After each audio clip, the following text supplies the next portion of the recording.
Summer ஹாலிடேயில் chicken biryani with வறுவலோட 65 onion white rice rasam குழம்பு கிரேவி ரைத்தா.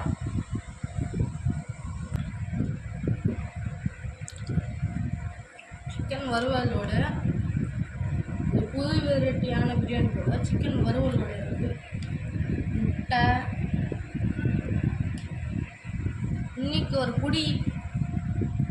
ஓகே ஃப்ரெண்ட்ஸ், பண்ணி கொஞ்சம் 65 கொஞ்சோண்டு முட்டை கொஞ்சோண்டு சிக்கன் வறுவல்